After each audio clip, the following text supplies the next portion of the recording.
we have an underdog we got to talk about as we flip the page to Sunday. But before we do that, just a reminder, Wonder Goal is presented by Bet365, the world's favorite sportsbook brand. Sign up with promo code ACTION to get Bet365's exclusive sign-up offer in New Jersey and Colorado. Bet $1 on any game, get $200 free. Perhaps you want to do it on this underdog. Brentford, plus 333 at Bet365, hosting fellow London club Arsenal, minus 125 on the road. The draw here is plus 275. We all remember this fixture last year. Yep. Because we were all on the right side of this fixture last year, which was Brentford to open the season. I was on the money line. I think you two chickened down, just took some goal line. But I like it again. I like Brentford here. They've been playing from behind a lot this season, but they still have the sixth best expected goal differential per 90 on the year. They're overperforming offensively with 15 goals from just around 10 expected. But those numbers are still good for this team. Like, this is a good team. They play very well at home. They're brave. They're extremely just tough to deal with, which makes them a great underdog. That we spoke about a few teams last year ad nauseum. They profile well as dogs. Maybe stay away from them as favorites. Brighton, Brentford, and Palace were those teams for the most part. And Brentford, they still have that profile. They punch up well. They remind me a lot of the Ottawa Senators in the NHL, a team that they just don't know their weight class. So I will be on the Bees again against BJ's Arsenal.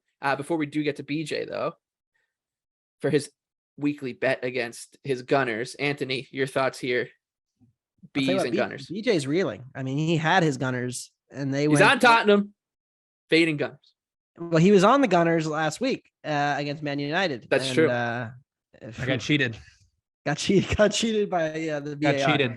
But the VAR, the refs, everybody. The other team kicking the ball in the net, just ridiculous stuff from them.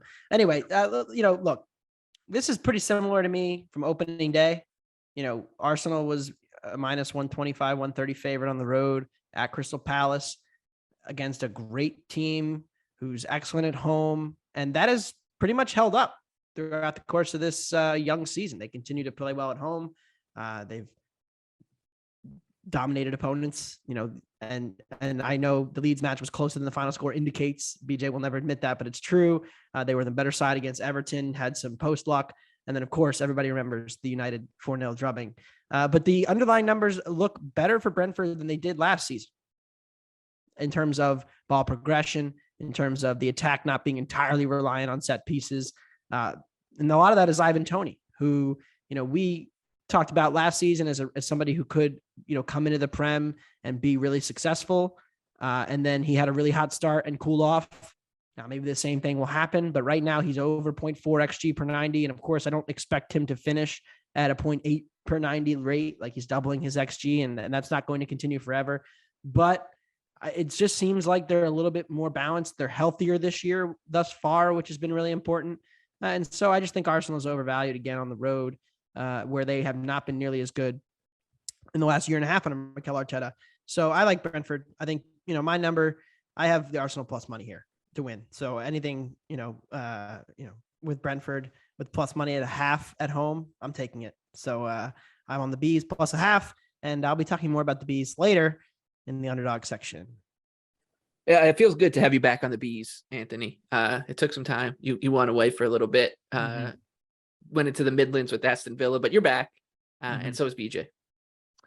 Yeah. Man, this sucks. I hate betting. I don't have fun betting against Arsenal, but at the same time, like, we are a betting podcast, and there's just, Arsenal's just overvalued once again. I mean, we've talked about Brentford at the wonderful Brentford Community Stadium a lot. Well, 7 matches dating back to the start of last season at home against the Big Six, plus 1.4 expected goal differential. I'm pretty sure Crystal Palace is the only team that can claim that they have a positive expected goal differential against the Big Six at home since the start of last season. So really impressive stuff from Brentford. The thing I worry about for them in this match is that they haven't been good playing through pressure. They weren't last year. They've struggled a little bit this year. They like to play like this quick passing structure under Thomas Frank. Like, they don't really play a lot of long balls. So it's kind of hard to play through teams that will press you successfully. And Arsenal's one of them. I mean, they're 4th in pass per defensive action. They're 4th in pressure success rate. but the structure of Brentford is hard to break down, and they don't play a high line like other teams will. That way Arsenal can get in behind. Like they're going to sit in a low block, and it's going to be tough. I mean, Brentford last season they were a 1.2 xG per 90 minute defense. Like that's really, really good for a newly promoted side. And so I have question marks with Arsenal here, especially, you saw the way that United was able to counter them, fairly easily on a few times playing balls through. What if Brentford does what they did to Manchester United and presses Arsenal successfully, gets a few turnovers and just gets the ball moving forward? Arsenal has looked vulnerable. So if you're looking for a path to victory for Brentford, it's that, and then it's getting some goals off of set pieces like they did last year. So, to Anthony's point, I mean, I have Arsenal projected at plus 126. You look around everybody else. I mean, 538's got Arsenal at 49%. Info goals got them at 44%. So, B's plus half goal at anything plus money is good for me here. It's also a sneaky under game, and I don't have a ton stylistically that I like for this, but Arsenal's defense has been better than the goals allowed would suggest to this point, 4.9 to 7.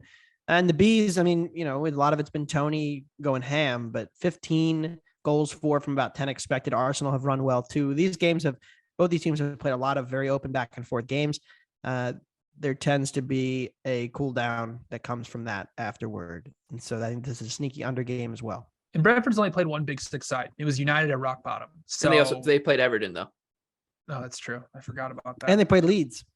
And Leeds. Yeah. But yeah, I mean, like they played United at rock bottom. They haven't played like a real top tier team yet, so they were only good against the top tier teams last year. That's all I got.